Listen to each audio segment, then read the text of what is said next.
في فيديو النهاردة هنعمل سوا مادلين كيك أو مادلين كوكيز أو كيكة مادلين أيا كان اسمها ايه. بس الحاجة اللي أكيد مش هنختلف عليها هي حلاوة طعمها وسهولة تحضيرها. يمكن هي مش واخدة شهرة كبيرة علشان مش كل الناس عندها الصينية بتاعتها، بس النهاردة هنتعلم ازاي نعمله بطريقة حلوة قوي حتى لو كانت الصينية دي مش موجودة.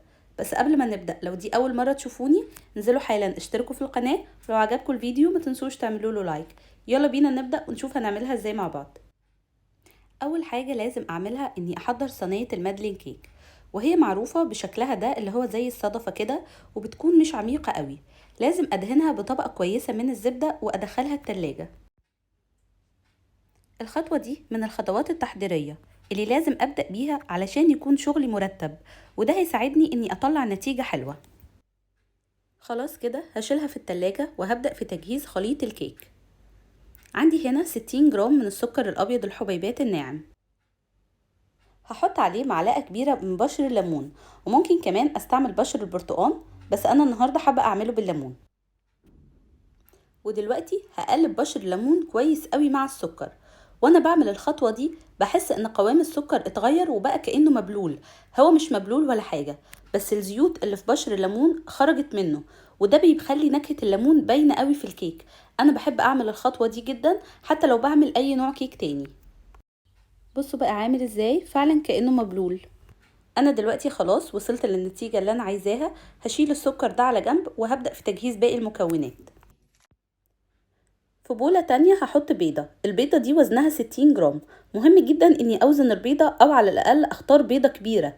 المادلين في الوصفة دي كل المكونات بتاعته وزنها 60 جرام، سواء البيض او الزبدة او السكر او الدقيق.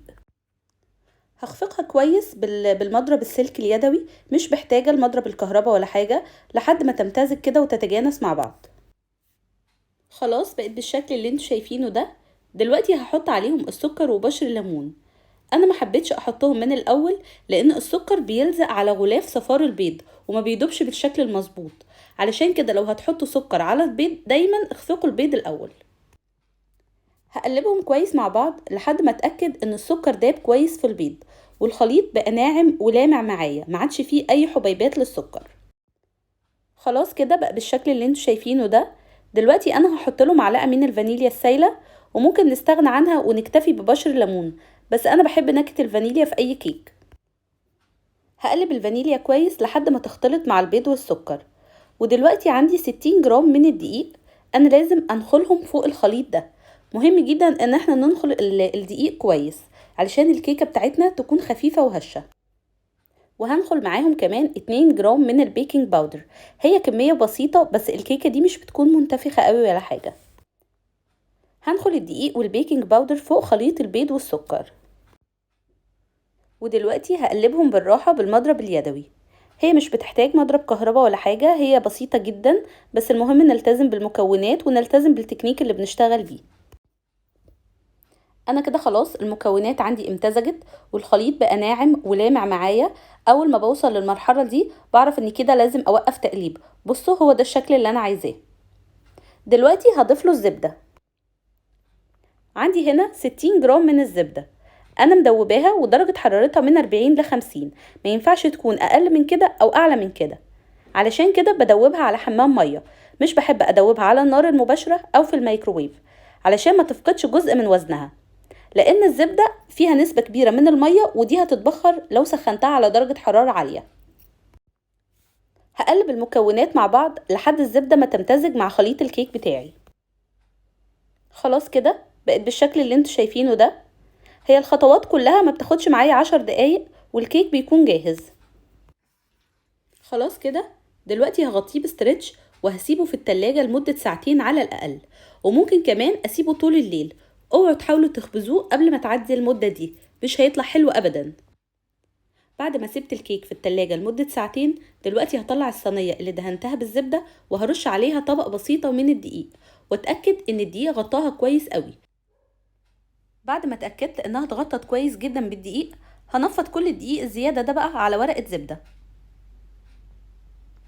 وده شكل الصينية بتاعتنا. دلوقتي هي جاهزة علشان احط فيها خليط الكيك. ده الكيك احنا خرجناه من التلاجة، وهنشوف ازاي دلوقتي هنحطه في القوالب بتاعتنا. كل عين من القالب بتاعنا هتاخد معلقة طعام زي دي بالظبط.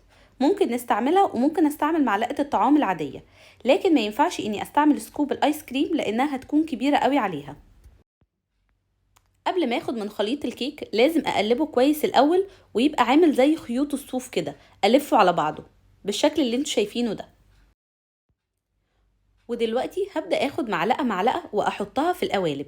انا هحط كمية صغيرة في نص القالب ومش هفردها ولا حاجة، انا هسيبها هي هتتفرد لوحدها. زي ما انتوا شايفين هي دي الكمية المظبوطة بالظبط، ما اقدرش اني ازود اكتر من كده. هخلص الكمية بتاعتي كلها وهرجع لكم. خلاص كده انا خلصت الكمية بتاعتي وهي عملت بالظبط 12 واحدة، يعني الكمية مظبوطة قوي على الصينية. انا دلوقتي هدخل الكيك الفرن على درجة حرارة 170 لمدة من 12 ل 14 دقيقة. انا طبعا مسخنة الفرن قبل ما ابدأ. وده شكله بعد ما خرج من الفرن، كله قد بعضه منتفخ واخد لون ذهبي جميل. الانتفاخ الصغير اللي في النص هو ده كده دليل ان المدلن بتاعنا مظبوط جدا. انا بسيبه 20 دقيقة تقريبا الاول قبل ما ابدأ اني اقلبه على الشبكة بتاعتي علشان يبرد كويس. هو ده شكله، لونه ذهبي وجميل، كل واخد نفس درجة السوا. القبة اللي في النص دي كده هو ده المدلن بتاعنا مظبوط جدا. هنسيبه يبرد ونشوف هنزينه ازاي مع بعض. انا كنت قلتلكوا لو مش عندنا قوالب المدلن او صينيه المدلن ممكن ان احنا نحطه في قوالب الكب كيك، بس مش هنملى القالب للاخر، هو مش كب كيك، هنحط فيه نفس كميه العجينه اللي حطيناها في قوالب المدلن، وهيطلع بالشكل الجميل اللي انتوا شايفينه ده، برضو ذهبي وجميل ومستوي. هو مدلن لكن كل الحكايه احنا مغيرين القالب بتاعه. ده حل حلو قوي للناس اللي مش عندها الصينيه، وبرضو هنزينه بطريقه جميله ان شاء الله تعجبكم. عندي هنا 200 جرام من الشوكولاتة البيضة، هحط عليهم معلقتين كبار من الزيت النباتي وهدخلها الميكروويف علشان ادوبها، هتاخد تقريبا 30 ثانية. ده شكلها بعد ما دابت، هتأكد ان ما فيهاش لسه حبيبات او فيها اي حاجة جامدة. خلاص كده هي دابت تماما، هنبدأ نزينها مع بعض. هناخد واحدة من المدلن وهننزلها في الشوكولاتة البيضة، انا هنزل نصها بس، ممكن كمان نستعمل شوكولاتة الكاكاو او اي نوع تاني احنا نفضله، بس الشوكولاتة البيضة بتبقى لايقة قوي مع النوع ده وبقى شكلها جميل. بصوا بقت بالشكل ده، هحطها على الشبكة علشان تنزل اي كمية شوكولاتة زيادة، وهعمل واحدة كمان. المادلين كيك دي من اكتر الحاجات اللي انا بحبها، لان قد ايه هي بسيطة وقد ايه بتديني نتيجة حلوة قوي، شكلها شيك وتحفة. انا عندي هنا سبرينكلز صفرة وورد مجفف، دول اللي هزين بيهم المادلين كيك بتاعتي. هاخد شوية من السبرينكلز وهرشها على الشوكولاتة البيضة كده قبل ما تنشف، بيبقى شكلها حلو قوي. وهاخد كمان شوية من الورد المجفف ده وهحط بالراحة على المادلين. هو الورد ده موجود عند محلات مستلزمات الحلويات ومحلات العطارة، هو عادي بيتاكل، بيبقى طعمه حلو قوي كمان وشكله تحفة في تزيين الحلويات. بصوا شكلها جميل ازاي. كمان حابة اني ازين معاكم الوحدات المدورة اللي عملناها في صينية الكب كيك، هنحطها برضو في الشوكولاتة البيضة بنفس الطريقة وهنحطها على الشبكة علشان تصفي الشوكولاتة الزيادة بتاعتها. هنعمل واحدة كمان بنفس الطريقة، ودلوقتي هحط عليها السبرينكلز والورد المجفف. لازم اعمل الخطوة دي قبل الشوكولاتة ما تجمد على الكيك بتاعي، لانها لو جمدت مش هتلزق عليها الزينة دي. وطبعا التزيين ده اختياري، ممكن استعمل اللي انا عايزاه، دي بس كده افكار، يعني مجرد افكار واحنا نعمل الذوق اللي احنا نحبه. انا بس حابة اوريكم شكل الورد المجفف من قريب وقد ايه لونه جميل، يعني عادي في مربى ورد بقى نفس النوع، ما تقلقوش منه، هو طعمه حلو قوي وريحته حلوة قوي كمان. انا هكمل بقى تزيين الكمية بتاعتي كلها وهرجع لكم. خلاص كده انا خلصت تزيين الكيك. بصوا كمان المدورة شكلها حلو قوي، مين يقول ان بمكونات بسيطة زي دي عملنا الكيك الفاخر ده. شكلها فعلا تحفة تستحق التجربة. وطبعا ما ننساش الزينة الكلاسيكية للمادلين كيك وهو السكر البودرة، ودي اكتر طريقة انا بفضلها في تقديم المادلين كيك. دي كانت وصفتنا للنهاردة، اتمنى انها تكون عجبتكم وتجربوها. لو عجبكم الفيديو ما تنسوش تعملوا له لايك وتشتركوا في القناة. اشوفكم على خير في فيديو جاي ان شاء الله. باي باي.